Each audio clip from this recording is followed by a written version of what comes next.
Hi everyone, this is GeoWill from F9 Productions Squared, and we're back to continue our developers vlog for 12th developers vlog for Odyssian Wig.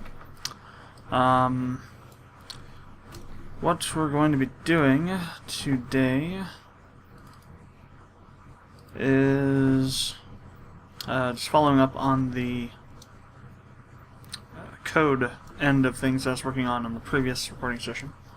Been doing a little work on that today, and so I'm going to go and show the results of this new horrendous menu tree that we have going on.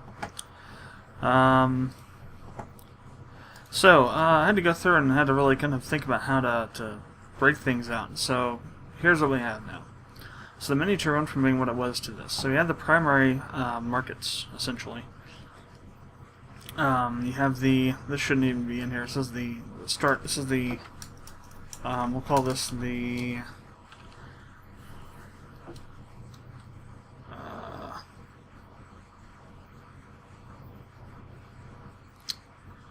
so it's not the primary. It's the one before that. Of course, there's nothing before primary, but I'm trying to think of what to call it.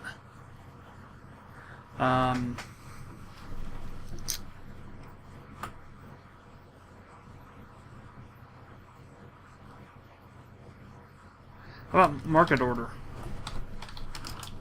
And order as in order of species, if you will. The top level of a species ranking, if you will. Can't think of any better way to explain it at the moment. But essentially, the order is something that has everything else underneath it. It's essentially the first most highest grouping way of grouping hierarchically hierarchically. I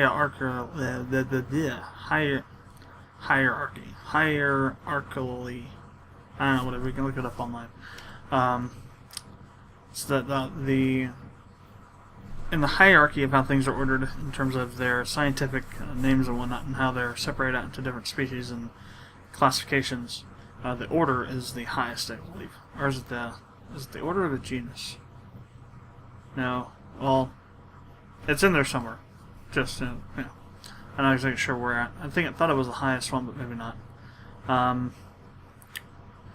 That's something for you to look up online, I guess.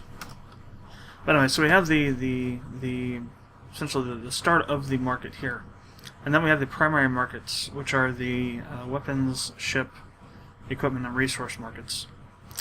You know, that's not really right, is it? Because I didn't rename them, did I? Equipment,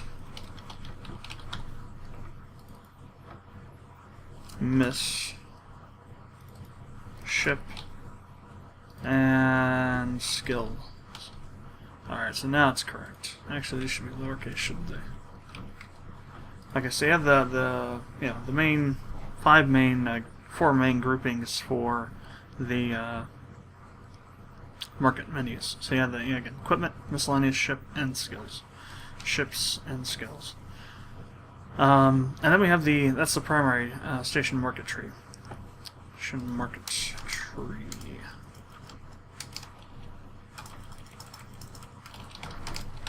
The secondary market tree is essentially breaking down those primary trees into their constituent parts. So ammunition, drones, mining modules, planetary equipment, rigs, ship equipment, which I moved from the miscellaneous market into the equipment market, or ship market rather, because it's really equipment for ships. It's not part of the ships. It shouldn't be part of the ships market. It's part of the equipment market. And then weapons. And then similarly broken down for all the others. Now you have the tertiary markets, which are the constituent parts of each of these, if they have them. So what that means is that if you go into a section, and the section is, let's say, what's an example of, well, for example, ships. The ships market is really the last,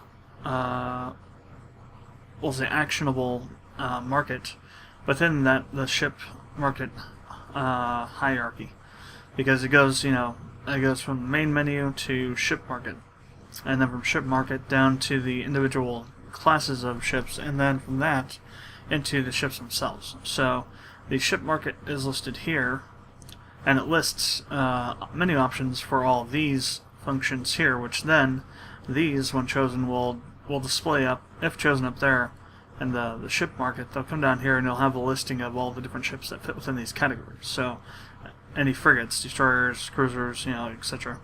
And that's just where it ends. These other ones, though, that continue on down here, tertiary, have more options within themselves. Now, there are some that kind of have both. There are some that have items just available right then and there in that menu, but also have other menu options, like the mining menu, for example, has the crystals, crystals, but also will also display the mining lasers and the strip miners. Now, this leads to another actionable menu in the quaternary menu market tier. This is the tertiary market tree. Then go down to quaternary, or quaternary rather, not quaternary. Where'd that go from? Quaternary.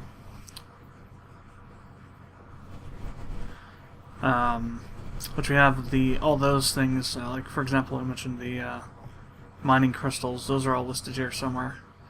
You got your railgun ammo types, individual types.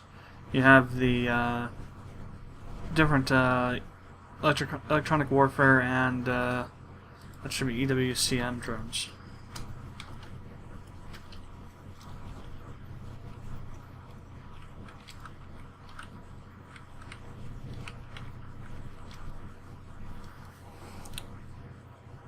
Yeah, there's the crystals there. Then your modules, so you got your active modules and your passive modules. This is again another actionable menu. As are some of these, like these two are. So is the repair booms. Then we get down to the quinary menu tier. And we are missing some. That's right, huh? So we need the repair booms, active modules, and I missed those.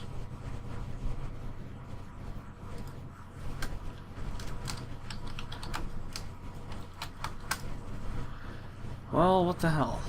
Apparently I wasn't paying enough attention. So we'll just do this. Just grab this copy. There we only have 3 that we have to worry about, so.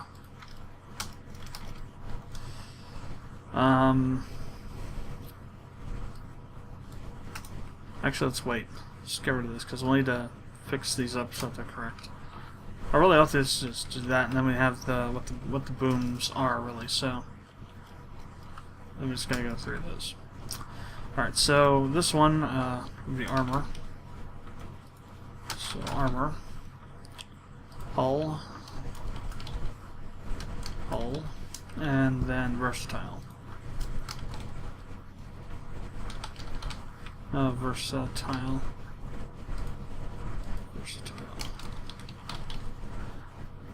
At least I think that's it. Oh well, it's actually showing up the icon now. Hasn't shown up that icon for ages on there. Interesting. Then again, this is a blank Word document. I wonder if I load up a... No, it's showing it now. Wow. Hasn't been showing that at all for quite a while. Blank document. So, versatile. Yeah. No. Let's see. Passive. And scanners too, damn it. I just skipped over a bunch of stuff, didn't I? Got it up.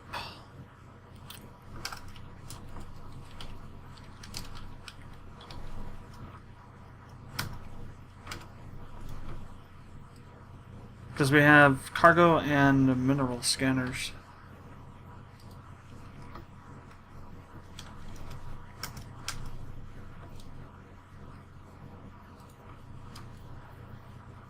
I think it's mineral and cargo. Let me see. Let me get rid of all this stuff here.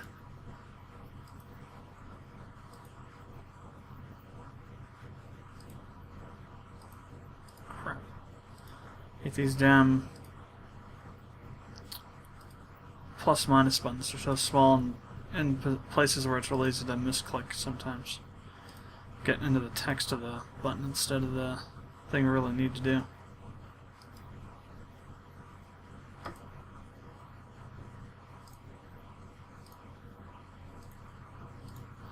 So scanners, yeah, cargo and mineral.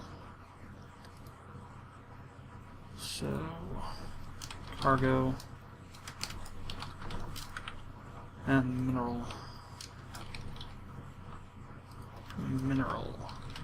Alright, so we got the cargo and mineral scanners. And I think that's all of them for that.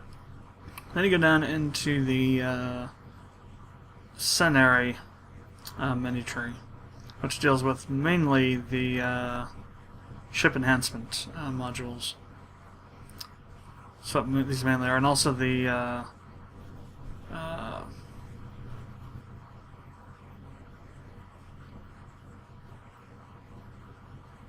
okay, no, that was done there. That's right. Okay.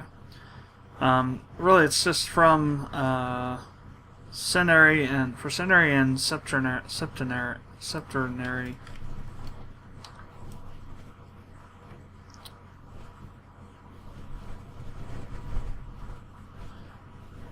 It's the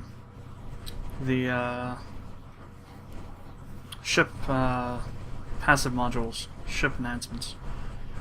The last non-ship enhancement was the orbital supply depot, the OSD for management tools.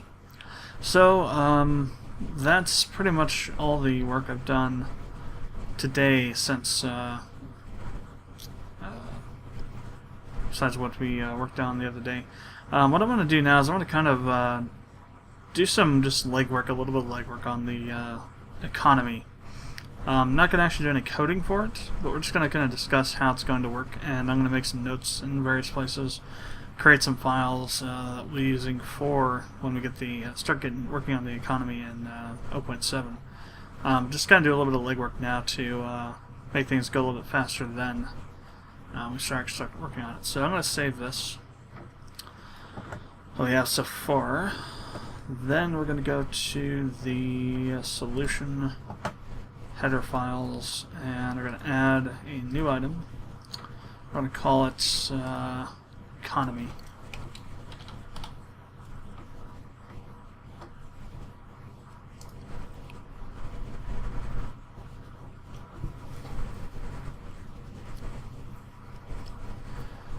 And then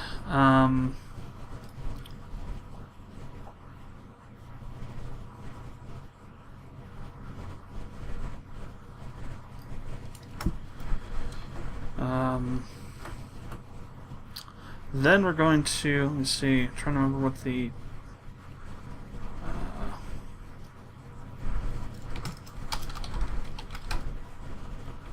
should be interface. There's also another term I'm trying to think of.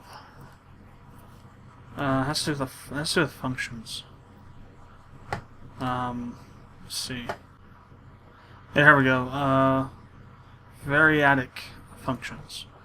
And what I didn't know what these were until recently, but what these are is they're essentially functions that variadic functions that allow you to have an infinite number of parameters, but you have to be able to handle those parameters. For example, what happens is that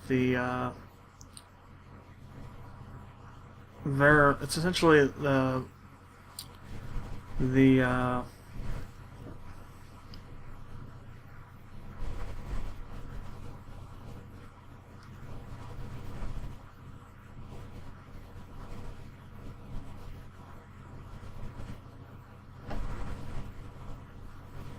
arity, yes, so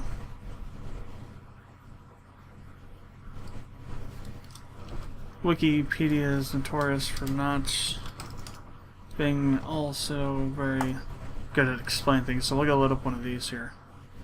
Alright, so yeah, what you have now here is you have a function that has a ... kind of operator in there. that essentially tells the program that every passed parameter after this parameter, any parameters that are listed before this these dot operators, are part of a list of arguments. So VA list, variable list, and the variable list then will essentially load those all those different parameters or parameters that you pass to the function. So you can have something that has like well, essentially like what I'm going to be using this for. It's essentially like a function that will take in a variable number of arguments to process, and you can have those be processed that way, kind of like how it shows here. But what I'm using it for is for AI that's doing trading with itself. So in other words, I'll explain this all when we get set up. And the other one that I loaded up, the interfaces, which is something else we'll be using. An interface is essentially a class without an implementation, really. So, for an example, you have this class here, box. So, public, virtual, blah blah blah. Essentially, it's used to implement an abstract class. And an abstract class is essentially used to create a base class, or something that's like a pure form of inheritance, if you will. A class that has a base amount of things in it that will be used by an infinite number of other classes in an inheritance structure.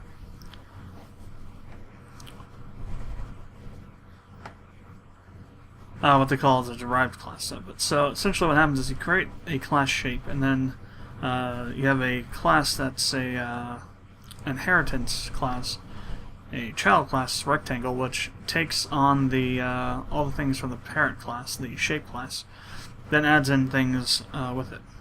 However, in this case, the original parent class is not really actually used.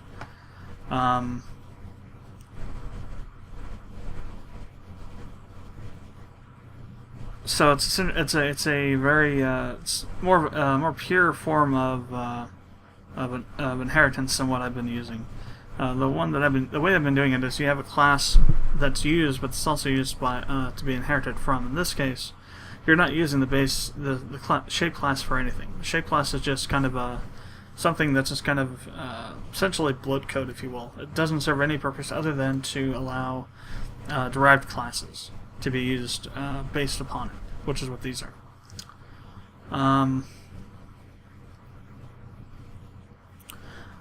Now, the question is, in the case of getArea, it's a virtual function interface framework.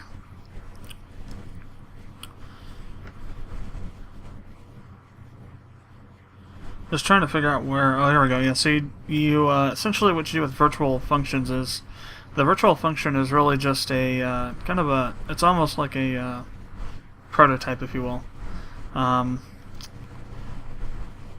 Although really, you really wouldn't have to do that, I don't think. I mean, in this case, they are defining the functions within the class definition implementation, but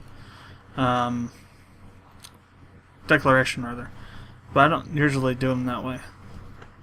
But you can. I mean, it's a way to require less files for the same amount of code to put the functions, the function definition along with the declaration.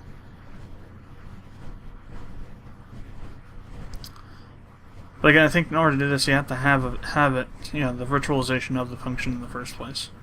I never really used virtual anything before too much. Messed around with it and know about it from source, but I've never used it in anything before. But I'm thinking that for the trading system, we're probably going to need to have something like this.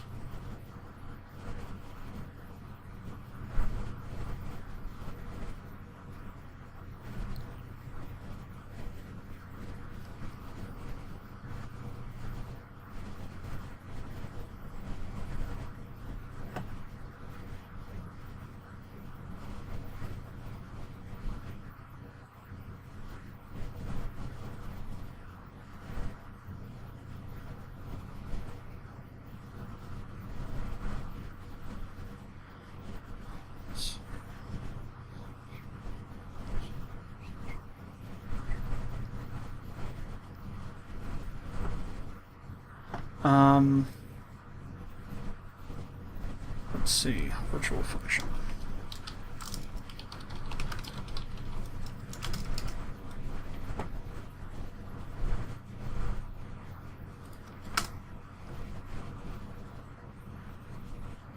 And so let's look up a virtual function just for posterity here. Posterity, I mean. And so I can learn what the hell they actually are used for. So, polymorphism. Okay, yeah, see. Polymorphism. Gotcha. This is something, this was taught in the Game Institute classes, or whatever you want to call them.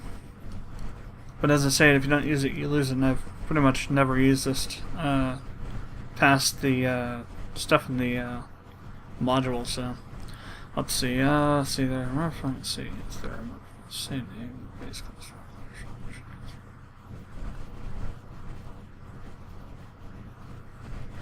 So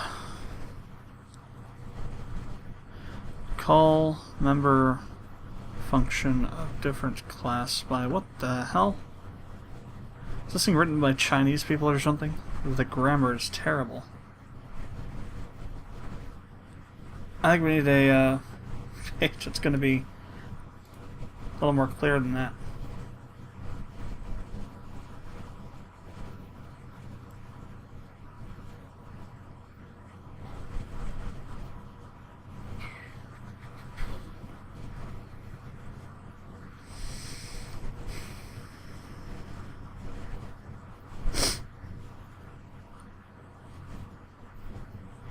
So, a pointer to a derived class is type compatible with a pointer to its base class.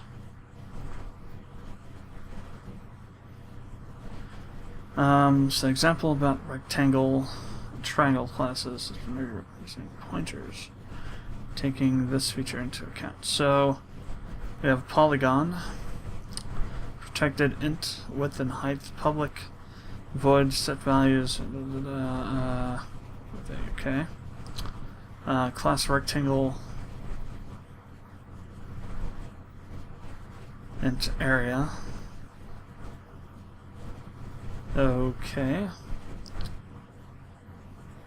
Rectangle and saving pointers. Let's see. Okay, so what they're talking about is, yeah, using the member variables of a base class, of a parent class, within the functions of a derived or child class.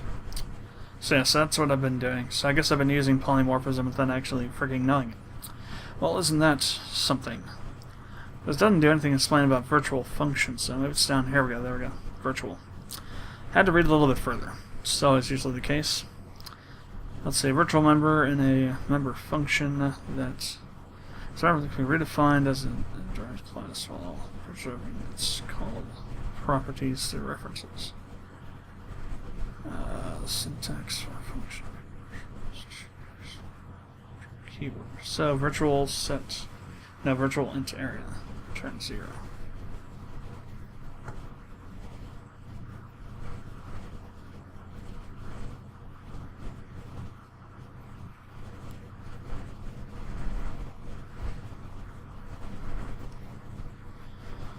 Okay, function areas.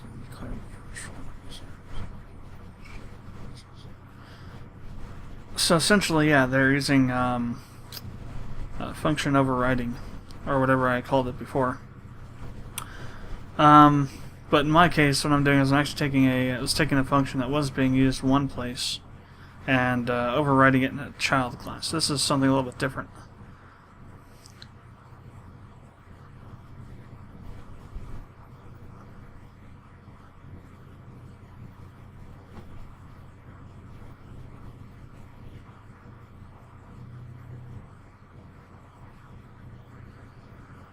So these are okay, that's what I mean by pure virtual functions. Functions that aren't defined.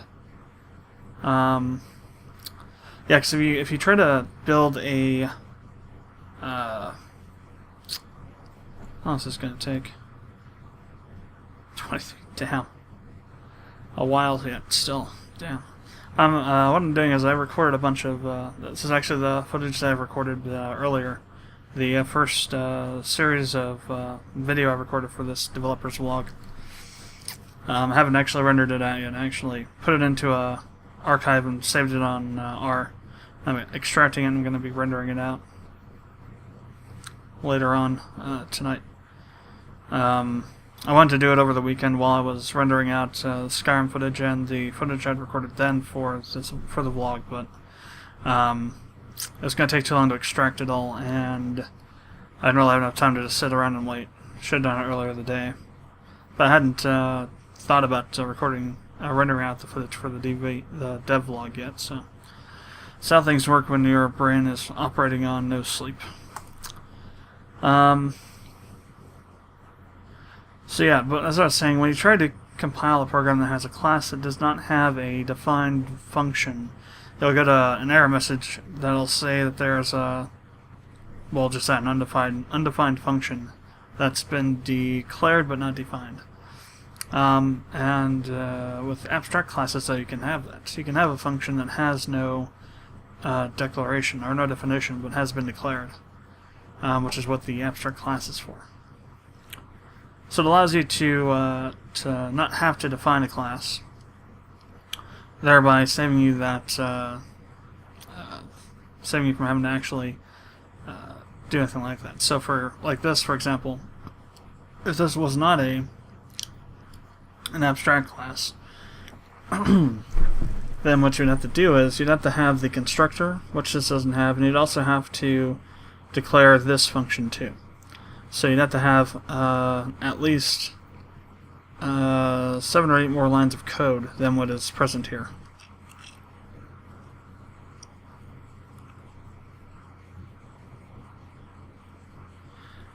However, you cannot use a abstract class as a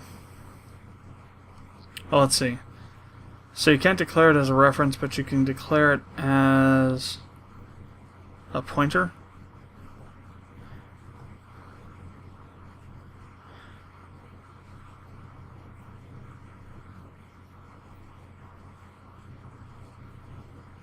Interesting.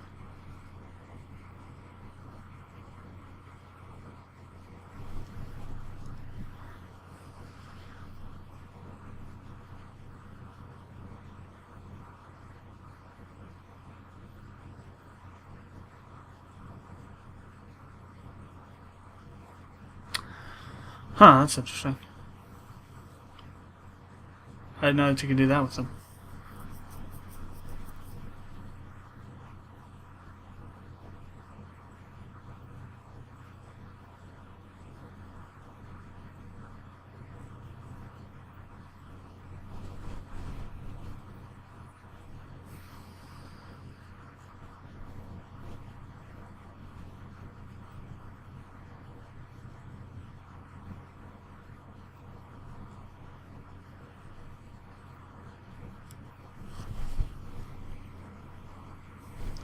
So basically that's what we're going to be trying to do with the economy. Now, how that's going to work is that we're actually going to have economic nodes in the test code, if you will, for the economy. And these nodes, because as you remember, it says going to make a kind of a separate thing where we just have this kind of a test example for the economy. Well, that's kind of what we're going to be doing. We're going to have different economic nodes, which are going to each node will represent essentially a system within the game. To tie it back into the game a bit to give it a little more reference. And each node will have a certain number of resources and a certain number and type of items, and a certain demand and supply list or whatever, what have you. And certain algorithms and mechanics that will deplete certain resources over time and require that node to acquire resources that are in demand. And if they can't, then that node will be eventually dropped off of the economic node, economic model, if you will. Each node will essentially be based on just a system, and we'll be able to kind of set up a basic method of creating a trade economy through the AI that can be used and with be plugged later on into the game and refined from there. But I'm just going to go ahead and in the actual game files right now, go ahead and just put in some notes and things to that effect. So I'm not going to declare any kind of class or anything yet, but we're just going to kind of go through and, well, I guess I will, but we'll just comment it out so it's not built in to the game yet. So let's see. Define fndef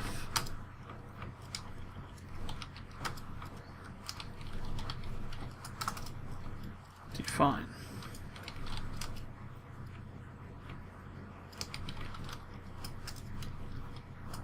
economy h. Let's see. Do we do the if and def stuff?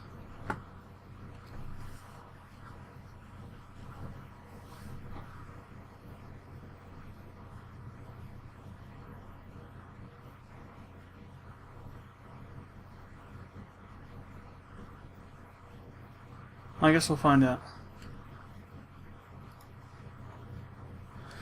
So class economy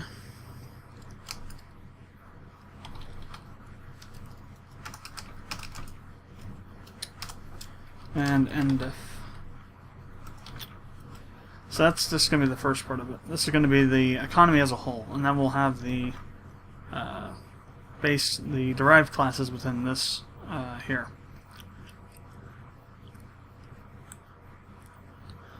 So let's also go ahead and create another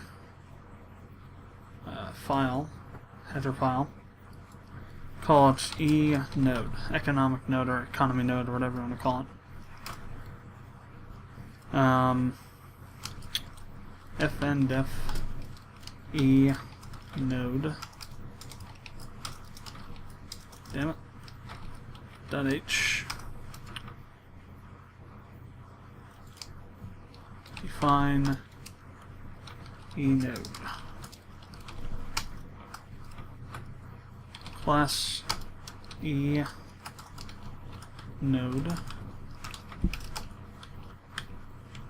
so protected private. Well, let me see. Protected public. We don't want anything being private. If it's private, then you can't access it through derived classes. So,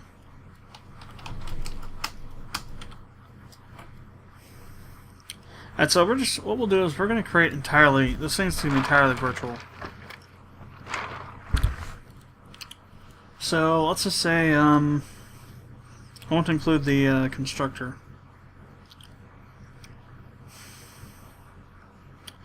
Can you do a virtual instructor?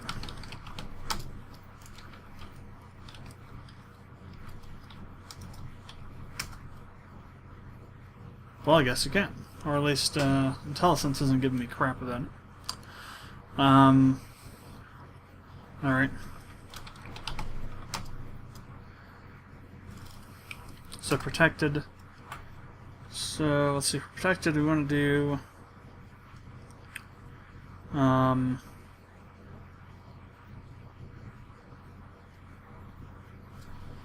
now for these we just do whatever they are. Yeah. So what I want to make is I want to do, let's add here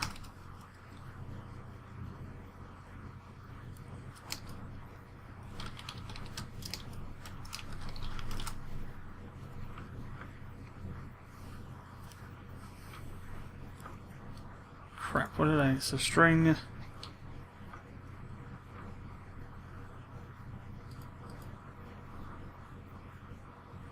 somehow I increased the, yeah, we could go there, that's easy to see I think.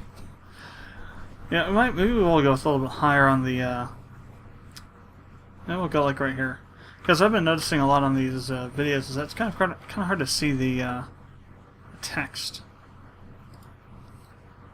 Oh wow, it's on a Windows-based thing. That's interesting. Now we'll see like that. Should be easy enough to see on full screen anyway. Anyway, so we got string. We'll also include vector. And then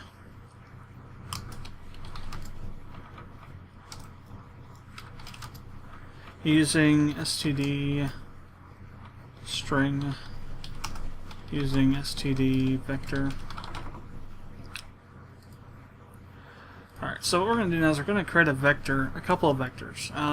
This first vector is going to be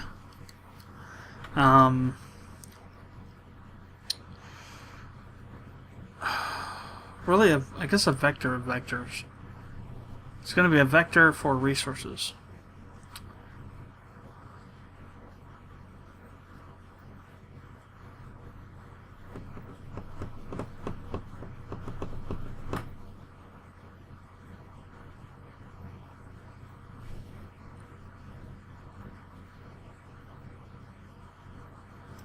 Well, damn.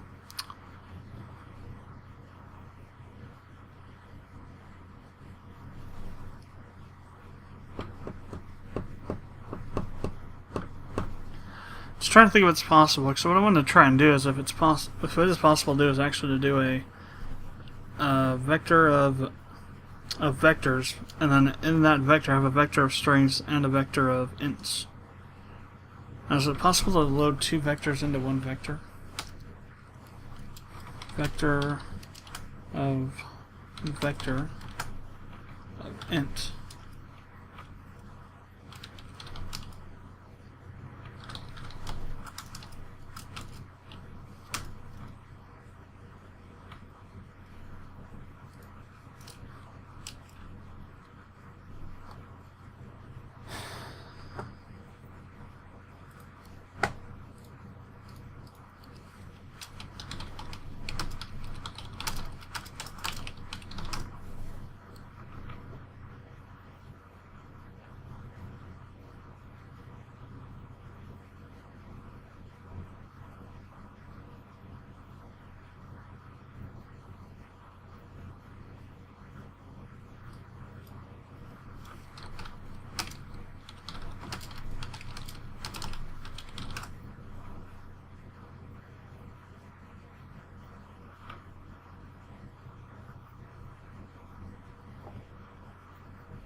Okay, yeah, so here.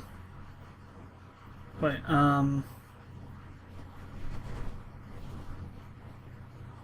let's create a vector int. Vec for vec int.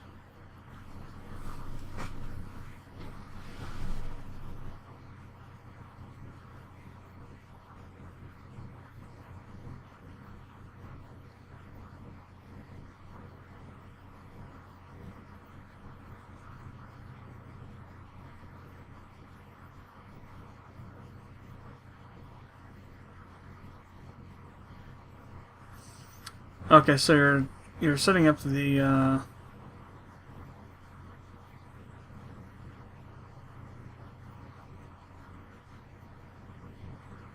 number of elements, I guess.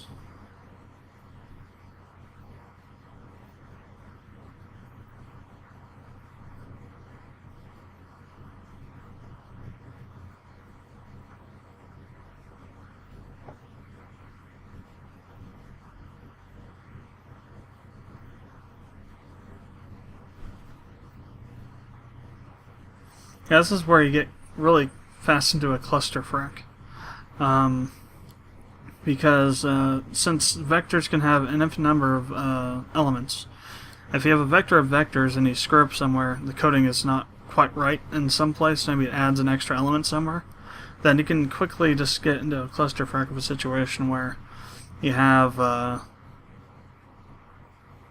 vector that has, has either not enough rows or too many rows in comparison with other vectors, and it gets really messy. So you have to be careful with a vector of vectors.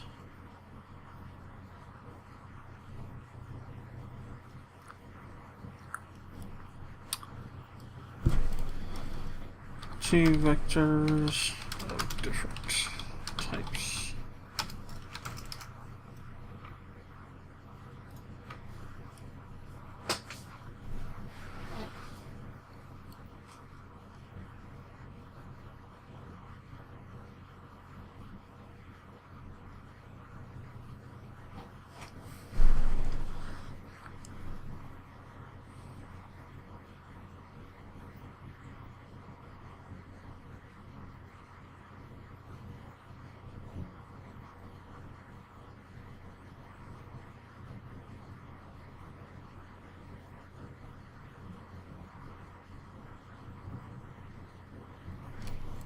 Yeah, so that's what I was.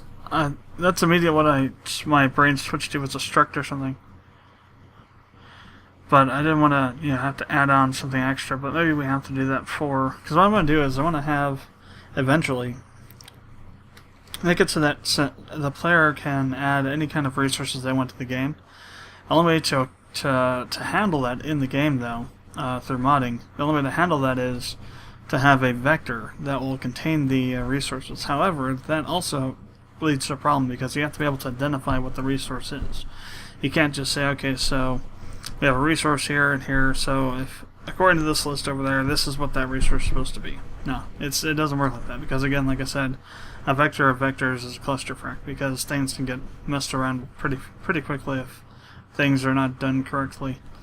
And so the easiest way to retain some level of order in the structure of the data when dealing with importing of data from outside that can be changed in any kind of number of ways, the only way to account for that is to structure that data in a specific way, which would be having the value of the resource and then the name of the resource that's associated with that value. So in other words, have a struct that has resource name, resource value. So you have a vector of resources being a struct having those two values. And then you have a resource name and R name of Zarn, and the R value for Zarn is such and such. And that way you can have maybe R gold, an R name of gold with a value of something, and that value will not be mixed in with any of the other ones. So it's just like, really kind of insanity, but that's kind of complexity that's going to have to be implemented. Boost variant.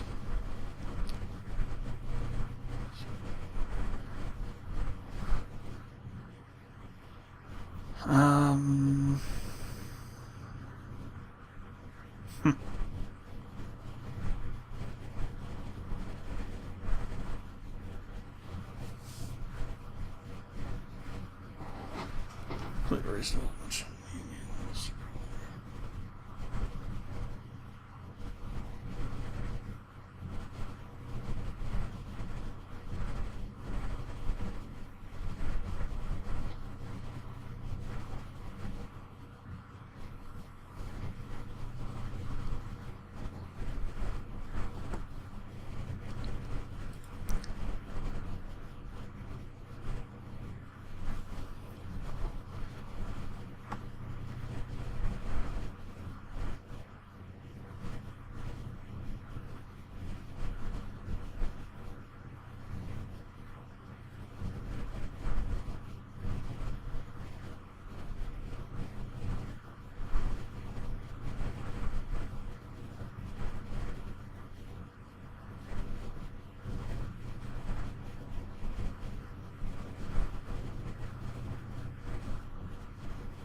So that's just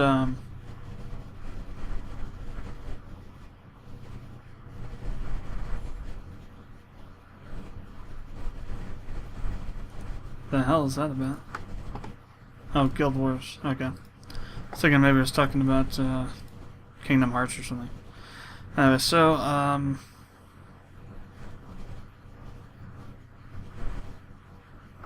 that's just a lot to do. So we'll go ahead and make that too, I guess then. Or did I already do it? Relation. What about? Let's go back to entity.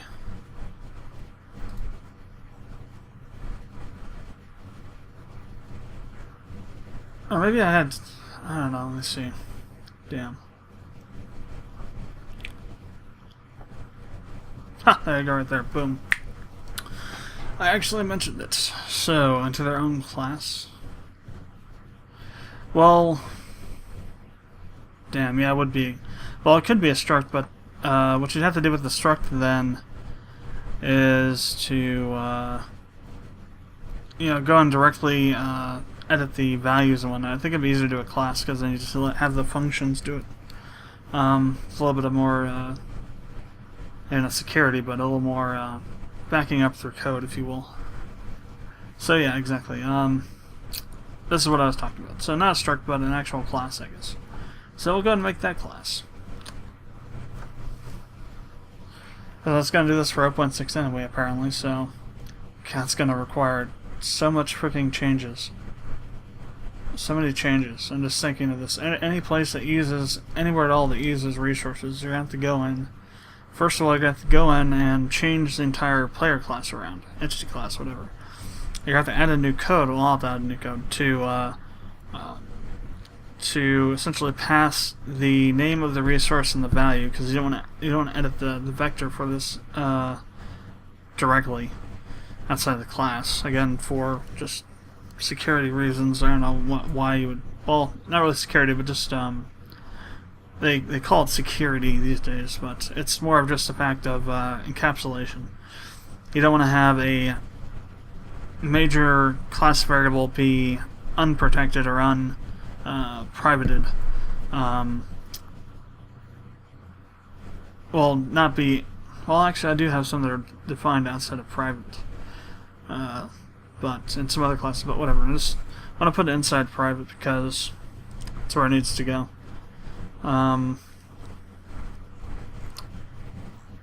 Actually, yeah, these are protected. Never mind. Well done, because this itself is a class that's being used as a base class. But yeah, so but you have to have a function that will go in and you take the resource name and then the change of that resource and apply that to the specific correct vector element for that resource. Then you have to go in and make the changes to use that function everywhere else. In a way, though, it's actually going to be, well, less or more complicated. Well, probably just as complicated, I guess, in terms of the actual amount of code used within the functions that will use the function that changes the resources, because it's still going to be one line of code, but it's actually going through more functions now. So instead of going from that function directly to changing the resource, we're now going from that function to another function that will then change the resources. So not entirely too much more code, but in terms of what has to be done, but a lot of changes structurally to some of the classes. So let's go ahead and do that. New header file, call it resource. Again, you want to use a singular term because, well, just for logic's sake, because you're going to be using this multiple times within a vector. So it doesn't make sense to have a vector of resources, because the vector implies plurality, and if you already have a plural name for the class or struct, whatever you're using, yeah, it just becomes weird. Again, that's just me wanting to have things be a little bit, just be properly named for logic's sake. Easier understanding of the code. Some people are not that high on making things understandable. And you know who you are. That's why I was thinking, what the hell? My thing just crashed. Play call crashed, but that was the RAR finishing. So yeah. Now I want to show you something here. That file is 13.4 gigabytes in size. Now watch this. I'm gonna come over here. Watch the file says in this. Yeah, 184 gigabytes. That is the uncompressed size of all the files in here. 184. Yet the compressed size is only 13.4 gigabytes. WinRAR does an insane job of compression of files, at least for video files and audio files. And it's just insane. I first noticed it with this one, the OV trailer. That's interesting. This is actually smaller than this. Well, whatever. Probably is actually shorter. So we got this. I'm gonna go resource, or just res, but I'm just gonna go with resource. So if and def. Yes, I spelled the resource right. Resource. Define resource.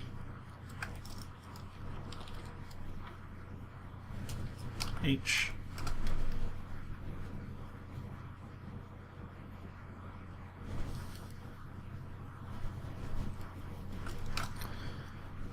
Include string. And then using std string class resource and then endif. Alright, so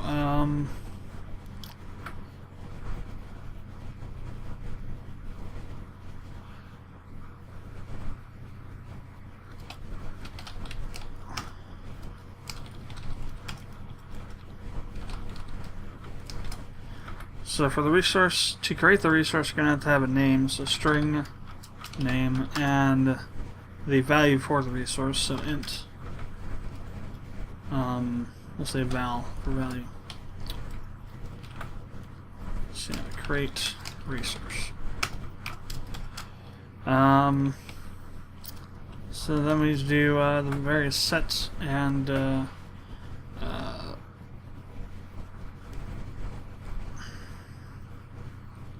get and update functions. Or really it is update for the setting than just get. So I'm going to say get res, and that's all I have to do. So get resource name. So I expect to do the get our name, I guess.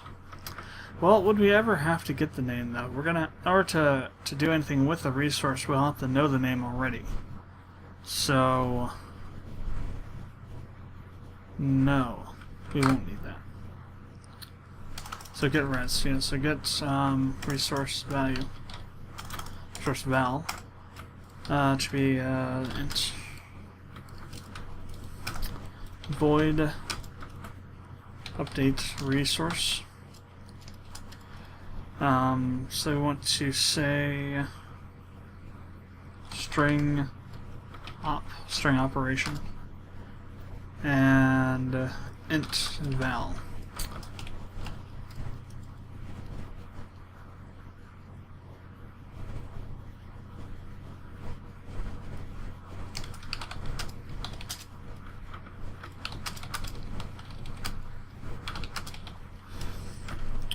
Alright, and then we have to have private string our name and int our val. And so we're done with the resource header. Let's go ahead and add the implementation file.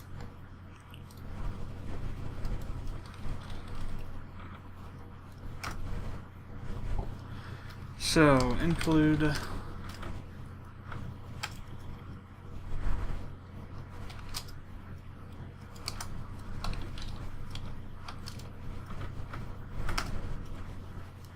So include resource.h. You know, that's probably not the best way to... let's call it something else. Instead of resource, save these two. But we're going to rename them because that's going to conflict with the resources file if we ever make such a... ever use it, and we probably will. So let's just go ahead and... let's call it res. Just res. Go with my original choice there, res. And then the resource for the name now. The class name. So I believe the resource file is, the class name for that is resources, not just resource. So that'll differentiate it. But the file name itself would be a problem.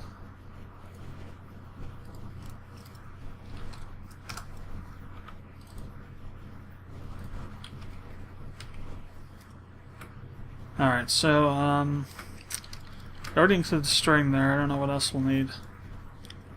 Oh, I guess I'll add it as we need to. So res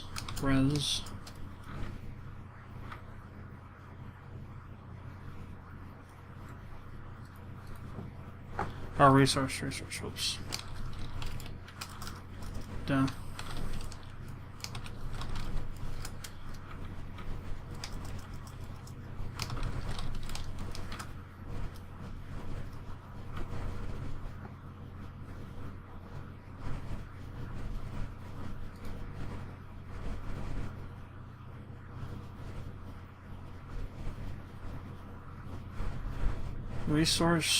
Resource.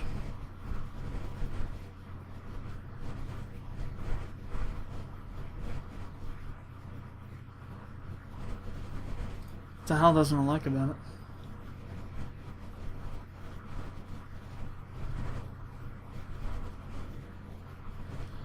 String name and val.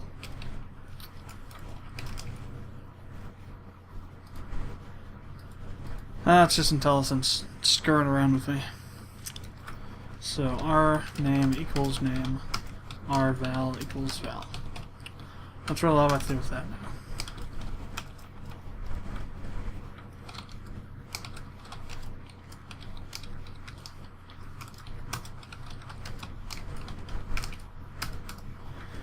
And then void resource updates res string op into val,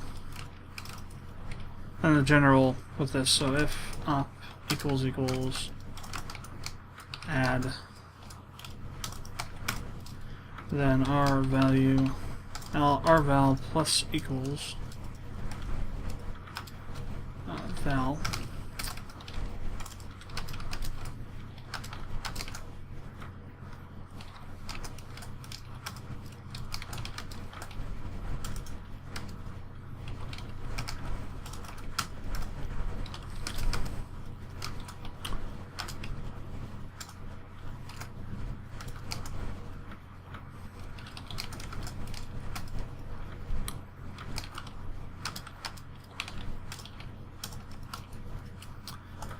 So that's really all there is to have to set up for that, at the moment anyway.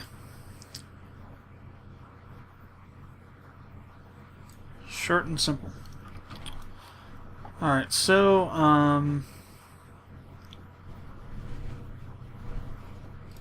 over here in the nodes, e-nodes, I guess we're also going to include then,